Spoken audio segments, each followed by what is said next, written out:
Morning friends, आपके अपने YouTube channel ओझा smart classes में आपका स्वागत है। फ्रेंड्स, जैसा कि आपको पता है कि मैं आपको इंग्लिश ग्रामर पढ़ा रही हूँ। इंग्लिश ग्रामर में हमारा जो टॉपिक है वो टेंस चल रहा है। तो सबसे पहले मैं आपसे कहना चाहती हूँ फ्रेंड्स, जो फ्रेंड्स नए हैं अपने इस यूट्यूब चैनल पर वो प्लीज इसको सब्सक्राइब कर लें, और जो फ्रेंड्स पहले से ही देख रहे हैं वो इसको लाइक और शेयर करना ना भूलें। तो फ्रेंड्स आइए लेट ना करते हुए स्टार्ट करते हैं। फ्रेंड्स, जैसा कि टेंस में आपने देखा, इससे पहले मैं आपको पार्ट 1 करा चुकी हूँ। पार्ट 1 में हमारा क्या था, सिंपल प्रेजेंट या फिर प्रेजेंट इंडेफिनिट टेंस का ही पार्ट 1 जो था, उसमें हमारा जो सेंटेंस था वो अफर्मेटिव साधारण वाक्य वाला टॉपिक हो चुका है। और पार्ट 2 में हमने निगेटिव सेंटेंस करा दिया है। तो आज उसी क्रम में मैं आप लोगों को पार्ट 3 के अंतर्गत इंट्रोगेटिव सेंटेंस कराने जा रही हूँ। तो ये सब हमने आपको पहले ही बता दिया है कि सिंपल प्रेजेंट को ही प्रेजेंट इंडेफिनिट टेंस कहते हैं। अब इसी में आज मैं पार्ट 3 कराने जा रही हूँ। तो इसी में आपको सब कुछ बताऊंगी कि ये कितने प्रकार के होते हैं, इसमें हेल्पिंग वर्ब क्या लगती है, इसके रूल क्या होते हैं, वो सब मैं आपको बताने जा रही हूँ। तो चलिए फ्रेंड स्टार्ट करते हैं।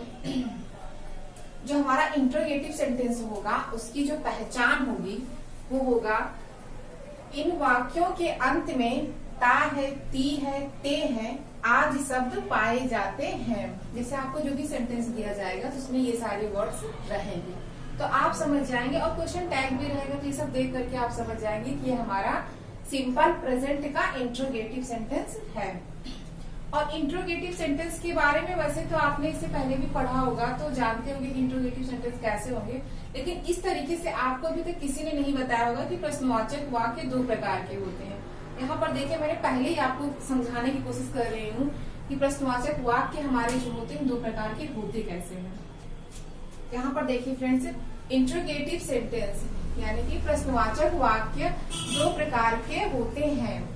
अब देखिए कौन सा पहला प्रकार है, वे वाक्य जिनमें क्या शब्द वाक्य के आरंभ में आता है। ठीक है, उसमें से पहला प्रकार जैसे क्या वह जाता है, ये हमारा जो पहला प्रकार है। इसके अंतर्गत क्या, इस देखिए सेंटेंस में क्या वह जाता है, क्या पहले ही आ रहा है, तो ये हमारा पहला वाला प्रकार हो जा रहा है। ये वाक्य के आरंभ में ही वर्ड यूज कर दिया जा रहा है। जो हमारा दूसरा है इसका वो है, वे वाक्य जिनमें प्रश्नसूचक शब्द यानी कि क्वेश्चन वर्ड्स जो है वो क्या, क्यों, कब, कहाँ, कैसे आदि वाक्य के बीच में आते हैं। दोनों में यही डिफरेंस है, इसमें जो क्या वर्ड है वो पहले आएगा और इसमें जो ये क्वेश्चन वर्ड्स है वो सब बीच में दिए रहेंगे। अभी आगे मैं जब आपको एक्सरसाइज कराऊंगी, एग्जाम्पल्स कराऊंगी, तो उसमें मैं दिखाऊंगी कैसे वो सब वर्ड्स बीच में आते हैं। यही दोनों में डिफरेंस है। तो फ्रेंड्स, जैसा कि हमने बताया कि दोनों में क्या डिफरेंस है, तो वही अब आपको मैं फर्स्ट टाइप बताने जा रही हूँ। ये फर्स्ट टाइप ये वाला जो है, वे वाक्य जिनमें क्या शब्द वाक्य के आरंभ में आता है, तो उसको हम फर्स्ट टाइप बता रहे हैं। फर्स्ट टाइप का जो है मैं यहाँ पे रूल लिखी हूँ। पहले मैं फर्स्ट टाइप का आपको रूल लिखवा दूंगी, उसके एग्जाम्पल्स करवा दूंगी, इसके बाद मैं आपको सेकेंड टाइप वाला करवाऊंगी। तो फर्स्ट टाइप चलिए स्टार्ट करते हैं। फर्स्ट टाइप, इसका जो रूल पहला वाला जो रूल है, इसका जो रूल नंबर 1 है वो है, इंट्रोगेटिव सेंटेंसेस में ही, सी, इट और एक वचन के कर्ता के साथ डज वाक्य में कर्ता से पहले लगाते हैं। ठीक है, इसका जो हेल्पिंग वर्ब होगा डज, वो वाक्य में कर्ता से पहले आ जाएगा। वर्ब की बेस फॉर्म लगाते हैं, वर्ब का जो भी मूल रूप रहेगा उसको उठा के वैसे ही यूज कर लेते हैं, एस या ईएस नहीं लगाते हैं। ठीक है, तो जो पहला वाला है इसमें हम क्या काम करेंगे, उसका जो हेल्पिंग वर्ब होगा उसी को उठा करके पहले यूज कर लेते हैं। ये जो हमारा दूसरा रूल है वो ऐसे है, आई, वी, यू, दे और बहुवचन कर्ता के साथ सबसे पहले डू, फिर कर्ता और फिर वर्ब की फर्स्ट फॉर्म लगाते हैं। ये हमारा दूसरा रूल होगा। और फ्रेंड्स, यहाँ पे हमने एक चीज नोट करके लिखा है, ये इंपॉर्टेंट है, इसको आप लोग याद रखिए। है तो छोटी सी ही बात, बट इसकी वजह से कभी कभी जब पंक्चुएशन की बात आती है तो वहां पे सेंटेंस रॉन्ग हो जाता है। वाक्य के अंत में जो प्रश्नवाचक वाक्य रहेंगे उन वाक्यों के अंत में प्रश्नसूचक चिन्ह, ये जो क्वेश्चन टैग है, ये हमारा दूसरा रूल है। इसमें कहा जा रहा है कि आई, वी, यू, दे और बहुवचन कर्ता के साथ सबसे पहले डू, फिर कर्ता और फिर वर्ब की फर्स्ट फॉर्म लगाते हैं। ठीक है, ये हमारा दूसरा रूल हो जाएगा। और इसमें एक चीज हमने इम्पोर्टेंट डाल करके लिखा है नोट। इसमें बच्चे क्या समझते हैं कि क्वेश्चन टैग का कोई मतलब नहीं होता, बस वो ऐसे ही कर देते, फुल स्टॉप लगा देते। उसी के लिए मैंने इसको नोट करके डाल दिया है। वाक्य के अंत में प्रश्न सूचक चिन्ह, ये जो है सिंबल, अवश्य लगाते हैं। अगर आपको इंट्रोगेटिव सेंटेंस का कोई भी वाक्य दिया गया है, चाहे वो हिंदी में हो या फिर इंग्लिश में हो, आपको दोनों में क्वेश्चन टैग लगाना ही पड़ेगा। पंक्चुएशन में कभी कभी यही चीज दे दिया जाता है और बच्चे उसको ऐसे ही फुल स्टॉप लगा देते हैं, कुछ और लगा देते हैं तो रॉन्ग हो जाता है। तो आइए फ्रेंड्स, अब हम लोग एग्जाम्पल स्टार्ट करते हैं। एग्जाम्पल्स करवाते हैं आपको। क्या तुम अब सोते हो? जैसा कि मैंने आपको इसमें बताया है, रूल आप उठा करके देख लीजिए कि स्टार्टिंग में ही आपका क्या वर्ड वो सबसे पहले आ रही थी। यहाँ पे देखिए क्या ये सबसे पहले आ गया है। जैसे अब यहाँ पर देखिए क्या हमने आपको रूल में लिखाया है कि जो इंट्रोगेटिव का फर्स्ट टाइप होता है उसमें क्या शब्द जो हमारा होता है वो पहले आता है। यहाँ पर देखिए क्या तुम अब सोते हो, यहाँ पर क्या हमारा पहले आ गया है। तो इसमें हम सबसे पहले देखेंगे कि हमारा इसमें हेल्पिंग वर्ब लगेगा क्या। यहाँ पर तुम है तो यानी कि ये बहुवचन है। बहुवचन कर्ता के साथ हमारा क्या लगता है, डू। तो हम डू को ही उठा करके पहले लिख देंगे, तो हमारा क्या का काम वो कर जाएगा। तो डू को हमने उठा करके पहले लिख दिया, डू हो गया। इसके बाद हमारा सब्जेक्ट हो रहा है तुम के लिए क्या यूज करेंगे, वर्ड यू लगा देंगे। इसके बाद ये जो सेंटेंस दिया गया है सोते हो इंग्लिश में बोलते हैं स्लीप, तो यहाँ पर हमने स्लीप कर दिया। और अब को इंग्लिश में बोलते हैं नाउ, तो यहाँ पर हमने नाउ लगा दिया। इस प्रकार जो हमारा सेंटेंस दिया गया है, क्या तुम अब सोते हो, जब इसको इंग्लिश में ट्रांसलेट करेंगे तो जो हमारा सेंटेंस बनेगा वो सेंटेंस होगा डू यू स्लीप नाउ। और क्वेश्चन टैग इंग्लिश में भी लगेगा और हिंदी में भी लगेगा, दोनों में लगाएंगे। हाँ, तो फ्रेंड्स दूसरा सेंटेंस अब देखते हैं। यहाँ पर दिया गया है क्या, ये भी देखिए पहले ही लगा हुआ है, स्टार्टिंग में ही लगा हुआ है। क्या चपरासी घंटी बजाता है? तो अब यहाँ पर हम देखेंगे कि हमारा जो हेल्पिंग वर्ब है वो क्या लगेगा, चपरासी। ये सिंगुलर नाउन है, एक वचन का करता है, तो एक वचन के साथ डज लगता है, तो डज को उठा करके हम सबसे पहले कर देंगे। यहाँ पर देखिए डज। इसके बाद चपरासी के लिए जो हमारा वर्ड यूज होगा वो होगा द प्यून, ठीक है। और इसके बाद बजाता के लिए इंग्लिश में जो वर्ब यूज होगा वो होगा रिंग मतलब क्या होता है, बजाना। और क्या बजाता है, घंटी। तो घंटी के लिए जो वर्ड यूज होगा हमारा बेल से पहले यहाँ पर हमको द लगाना पड़ेगा, ठीक है। तो जो सेंटेंस दिया गया है कि क्या चपरासी घंटी बजाता है, जब इसको हम ट्रांसलेट करेंगे तो जो हमारा ट्रांसलेशन होगा वो होगा does the peon ring the bell. Okay friends, next sentence देखिए। क्या वे सदैव सत्य बोलते हैं? अब यहाँ पर देखिए हमारा सब्जेक्ट क्या है, वे को इंग्लिश में बोलते हैं दे। और दे के साथ जैसा कि हमने यहाँ पर आप देखिए दूसरा रूल इसमें लिखा ही हुआ है, दे के साथ सबसे ये डू लगाते हैं, ठीक है। तो दे के साथ हमारा डू लगेगा, तो डू को ही हम सबसे पहले उठा के रख देंगे, डू हो गया। डू के बाद वे के लिए वर्ड यूज करेंगे दे, ठीक है। यहाँ पर एक वर्ड आया है सदैव को इंग्लिश में बोलते हैं ऑलवेज, तो यहाँ पर ऑलवेज लिख देंगे। इसके बाद बोलते हैं के लिए क्या वर्ड होता है, स्पीक, ठीक है। और सत्य के लिए कौन सा वर्ड यूज किया जाता है, द ट्रूथ, ठीक है। तो यहाँ पर क्या वे सदैव सत्य बोलते हैं, इसके लिए जो हमारा ट्रांसलेशन बनेगा वो होगा do they always speak the truth. Okay, next sentence देखिए। क्या वह किताब पढ़ता है?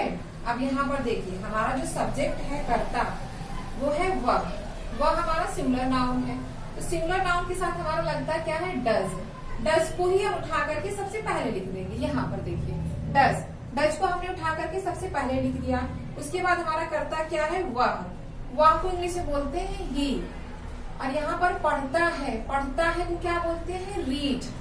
और क्या, किताब एक ही किताब यहाँ पर इंडिकेट हो रहा है, तो उसके पहले ए लगा देंगे, ए लगा दिया। और किताब को इंग्लिश में बोलते हैं बुक, यहाँ पर बुक लिख दिया। इस प्रकार जो सेंटेंस दिया गया है, क्या वह किताब पढ़ता है, इसको जब हम इंग्लिश में ट्रांसलेट करेंगे तो हमारा जो सेंटेंस बनेगा वो होगा does he read a book. Okay, next sentence देखिए। क्या मैं तुम्हें एक कलम देता हूँ। अब यहाँ पर भी वही क्या पहले आया है हमारा, और सब्जेक्ट यहाँ पर हमारा क्या है, मैं हमारा क्या है, प्लूरल नाउन होता है। तो मैं के लिए जो हम हेल्पिंग वर्ब यूज करेंगे वो हमारा डू लगता है, तो डू को ही उठा करके हम पहले लिख देंगे डू, और उसके बाद सब्जेक्ट हमारा आई, तो आई मैंने लिख दिया। देता हूँ को इंग्लिश में बोलते हैं गिव, यहाँ पर ये हमारा गिव हो जाएगा। अब किसको, तुम्हें, तो तुम्हें को इंग्लिश में क्या वर्ड यूज करेंगे, यू। और क्या, एक कलम के लिए जो वर्ड यूज होगा इंग्लिश में होगा अ पेन, यहाँ पर मैंने लिखा अ पेन। इस प्रकार जो हमें सेंटेंस दिया गया है, क्या मैं तुम्हें एक कलम देता हूँ, जब इसको मैं इंग्लिश में ट्रांसलेट करूंगी तो हमारा जो सेंटेंस होगा वो इस प्रकार होगा, do I give you a pen. Okay, next sentence देखिए, क्या वह एक पत्र लिखती है। अब यहाँ पर भी देखिए जो हमारा सब्जेक्ट है वो सिंगुलर नाउन है, वह एक लड़की या फिर एक लेडीज के बारे में बात हो रही है जो कि सिंगुलर नाउन है। तो सिंगुलर नाउन में वह के साथ क्या हेल्पिंग वर्ब रहेगा, डज, तो डज हमने लगा दिया। और वह किसी लेडीज की बात हो रही है तो वह के लिए ये जो वर्ड यूज होता है वो होता है सी, डज सी। लिखती है, लिखती के लिए जो वर्ड यूज होता है वो होता है राइट। एक पत्र, अ पत्र को बोलते हैं इंग्लिश में letter, does see write a letter. Okay, next sentence देखिए, क्या तुम्हारी माँ तुमसे प्रेम करती है। अब यहाँ पर देखिए जो हमारा सब्जेक्ट है वो भी सिंगुलर नाउन का है, तुम्हारी माँ, तो इसके हिसाब से जो हमारा हेल्पिंग वर्ब होगा वो होगा डज, तो हम यहाँ पर डज लगा देंगे। ओके, और हमारा जो सब्जेक्ट है तुम्हारी माँ, तो ये होगा योर मदर। प्रेम करती है, लव। ओके, किसे, तुमसे, यानी कि यू। तो जो सेंटेंस दिया गया है, क्या तुम्हारी माँ तुमसे प्रेम करती है, इस प्रकार फ्रेंड्स हमारा जो सेंटेंस बनेगा वो होगा, क्या तुम्हारी माँ तुमसे प्रेम करती है, कि इसके लिए जो हमारा सेंटेंस बनेगा वो होगा, does your mother love you. Friends ये हमारा जो है इंट्रोगेटिव सेंटेंसेस का सेकेंड टाइप है। यहाँ पर देखिए इसका हमने रूल लिखा हुआ है, यदि प्रश्नवाचक वाक्य में प्रश्नसूचक शब्द जैसे क्या, क्यों, कहाँ, कब आदि वाक्य के बीच में है तो सर्वप्रथम इन शब्दों की अंग्रेजी लिखकर कर्ता के अनुसार डू या डज का प्रयोग किया जाता है। कहने का मतलब ये है कि इस रूल में ये बताया जा रहा है कि जैसे इस वाले प्रकार में इंट्रोगेटिव सेंटेंस के क्या, क्यों, कहाँ, कब आदि ये सभी शब्द अगर वाक्य के बीच में आते हैं तो सर्वप्रथम इन्हीं शब्दों की अंग्रेजी हम लिख देते हैं, और उसके बाद कर्ता हमारा जैसा होता है, अगर सिंगुलर नाउन का होगा तो डज, प्लूरल नाउन का होगा तो डू लगा करके प्रयोग किया जाता है। फ्रेंड्स यहाँ पर देखिए चीज हमने इम्पोर्टेंट करके नोट किया है, वाक्य के अंत में प्रश्नसूचक चिन्ह ये जो सिंबल बना है अवश्य लगाते हैं। कभी कभी होता है क्या है कि बाय मिस्टेक या फिर छोटी सी बात समझ करके बच्चे इसको भूल जाते हैं, लेकिन ये बहुत ही इंपॉर्टेंट चीज है प्रश्नवाचक वाक्यों के लिए।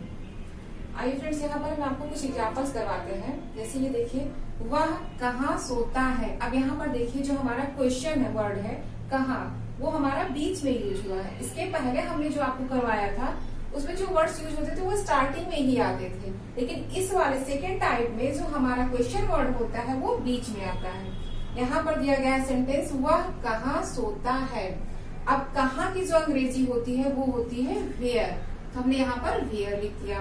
अब इसके बाद हमारा हेल्पिंग वर्ब क्या लगेगा, यहाँ पर जो सब्जेक्ट है वो है वह हमारा सिंगुलर नाउन है, तो सिंगुलर नाउन होने की वजह से यहाँ पर डज लगेगा, तो मैंने डज लगा दिया। अब इसके बाद वह को अंग्रेजी में बोलते हैं ही, तो यहाँ पर ही हो जाएगा। और सोता है तो सोता है के लिए स्लीप, तो वह कहाँ सोता है, इसके लिए जो हमारा ट्रांसलेशन होगा वह होगा वेयर डज ही स्लीप। और एक चीज और, ये जो क्वेश्चन टैग है वो हिंदी में भी लगेगा और इंग्लिश में भी लगेगा। ये नहीं कि आपने हिंदी में लगा दिया तो इंग्लिश में छोड़ दिया, या फिर इंग्लिश में लगा दिया तो हिंदी में छोड़ दिया। ये दोनों बातें आप ध्यान रखेंगे। नेक्स्ट सेंटेंस देखिए, तुम अब क्या करते हो। अब यहाँ पर देखिए क्या की अंग्रेजी क्या होती है, व्हाट, तो व्हाट हम लगा देंगे। इसके बाद फिर यहाँ पर हमारा जो सब्जेक्ट है तुम, ये हमारा प्लूरल नाउन है। तो प्लूरल नाउन का जो है उसमें हेल्पिंग वर्ब क्या लगता है, डू। तो उसके हिसाब से यहाँ पर डू का यूज हम करेंगे। इसके बाद जो हमारा सब्जेक्ट है वो है तुम। तो तुम के लिए जो इंग्लिश में वर्ड हम यूज करते हैं वो होता है यू। तो यहाँ पर हम यू लगा देंगे। इसके बाद करते हो, करने की जो अंग्रेजी होती है उसको बोलते हैं डू। तो यहाँ पर डू लगा देंगे। और फिर अब को लास्ट में लगाएंगे और अब को इंग्लिश में बोलते हैं नाउ।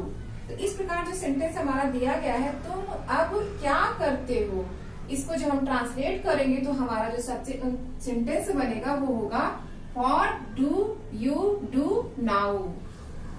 फ्रेंड्स नेक्स्ट सेंटेंस देखिए, तुम किसको पढ़ाते हो। अब यहाँ पर किसको को अंग्रेजी में बोलते हैं हूँ। तो यहाँ पर किसको के लिए हूँ हम लिखेंगे। अब यहाँ पर जो हमारा सब्जेक्ट है वो है तुम के लिए जो हमारा हेल्पिंग वर्ब यूज होता है वो होता है डू। तो यहाँ पर हम डू लगा देंगे। इसके बाद तुम को इंग्लिश में बोलते हैं यू हमने कर दिया। अब पढ़ाते हो की अंग्रेजी क्या होती है, टीच। तो यहाँ पर हमने टीच लिख दिया। अब हमारा जो सेंटेंस है तुम किसको पढ़ाते हो, तो इसके लिए जो हमारा ट्रांसलेशन करेगा वो ऐसे होगा whom do you teach, और ये क्वेश्चन टैग लास्ट में। हाँ फ्रेंड्स, ये देखिए हमारा इंट्रोगेटिव सेंटेंस का जो एग्जांपल्स करा रहे हैं तो सुनिए। वह यहाँ क्यों आती है, यह हमारा सेंटेंस है। ठीक है, तो यहाँ पर जो हमारा वर्ड है क्यों की अंग्रेजी क्या होती है, वाई हमने लगा दिया। अब यहाँ पर जो हमारा सब्जेक्ट है वो है वह। तो वह हमारा सिंगुलर नाउन है। सिंगुलर नाउन होने की वजह से यहाँ पर जो हमारा हेल्पिंग वर्ड यूज होगा वो होगा डज हमने लगा दिया। अब यहाँ पर वह है, वह को इंग्लिश में क्या कहते हैं, सी। फीमेल है तो फीमेल होने की वजह से यहाँ पर सी यूज होगा। आती है तो आती है के लिए कम, और फिर यहाँ पर यहाँ इसको लास्ट में यूज करेंगे। यहाँ की अंग्रेजी होती है हियर। तो अब हमारा जो सेंटेंस बनेगा वो होगा why does she come here. Friends second sentence देखिए, तुम कौन सी पुस्तक चाहते हो। यहाँ पर जो हमारा क्वेश्चन वाला वर्ड है कौन सी पुस्तक, ये इतना पूरा क्वेश्चन है। इसको हम बोलेंगे इंग्लिश में विच बुक।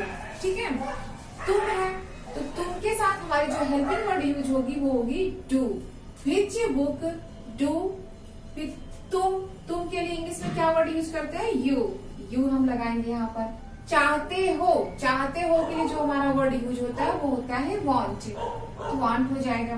इस प्रकार जो सेंटेंस दिया गया है तुम कौन सी पुस्तक चाहते हो, उसके लिए जो वर्ड हमारा यूज होगा वो होगा which book do you want. Next sentence देखिए, वह स्कूल कब जाता है। ठीक है, तो यहाँ पर हमारा जो क्वेश्चन वर्ड है वो है कब। कब की अंग्रेजी क्या होती है, वेन हम लगाएंगे। और इसके बाद वह है, तो वह हमारा सिंगुलर नाउन का सब्जेक्ट है, तो इसकी वजह से यहाँ पर हम डज लगाएंगे। और वह को अंग्रेजी में बोलते हैं ही, यहाँ पर फिर हम ही लगा देंगे। और जाता है तो इंग्लिश में क्या बोलते हैं, गो। तो यहाँ पर गो लगेगा। और हमने एक चीज आपको पहले ही बताया, अगर कहीं पे जाया जाता है तो एक वर्ड यूज किया जाता है टू, इसलिए यहाँ पर हमारा टू लगेगा। और कहाँ जाता है, स्कूल। अब लास्ट में हम यहाँ पर स्कूल लगा देंगे। तो सेंटेंस हमारा है वह स्कूल कब जाता है। तो इसका जो फाइनल हम ट्रांसलेशन करेंगे वो होगा when does he go to school. Next sentence देखिए फ्रेंड, वे कितनी पेंसिलें चाहते हैं। यहाँ पर हमारा जो कितनी पेंसिल है यही क्वेश्चन वर्ड है। ये दोनों को हम एक साथ लेकर के बनाएंगे। वैसे तो आपने पढ़ा होगा या नहीं पढ़ा होगा, तो हम आगे आपको पढ़ाएंगे कि हाउ मेनी और हाउ मच में क्या डिफरेंस होता है, वो आगे हम आपको बताएंगे। बट प्रेजेंट टाइम यहाँ पर हम आपको जो जैसा सेंटेंस है वैसा ही मैं बता दे रही हूँ। कितनी पेंसिलें, इसके लिए जो हम वर्ड यूज करेंगे वो होगा हमारा हाउ मेनी पेंसिल्स। कितनी पेंसिलें, हाउ मेनी पेंसिल्स। अब यहाँ पर वे है, वे हमारा प्लूरल नाउन है, तो इसकी वजह से हमारा जो हेल्पिंग वर्ब यूज होगा वो होगा दे। ठीक है, और इसके बाद जो वे है, वे को इंग्लिश में बोलते हैं दे, तो यहाँ पर हम दे लगा देंगे। और चाहते हैं, वे कितनी पेंसिलें चाहते हैं। ठीक है, चाहते हैं तो इसके लिए हमारा जो वर्ड यूज होगा वांट। अब फाइनली हमारा जो सेंटेंस बनेगा ट्रांसलेशन होने पर वो होगा वे कितनी पेंसिलें चाहते हैं के लिए how many pencils do they want. Okay, next sentence देखिए, तुम्हारे घर प्रतिदिन कौन आता है। अब हमारा यहाँ पे जो क्वेश्चन वर्ड है वो है कौन।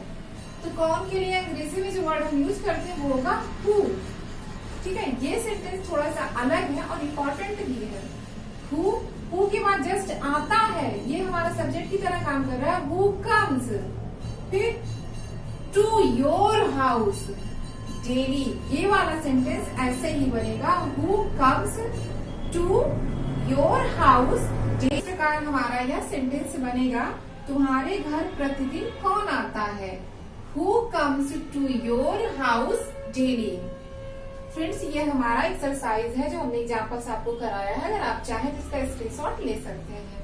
फ्रेंड्स, प्लीज आप अपने इस चैनल को लाइक शेयर सब्सक्राइब करना ना भूलें। Thank you friends.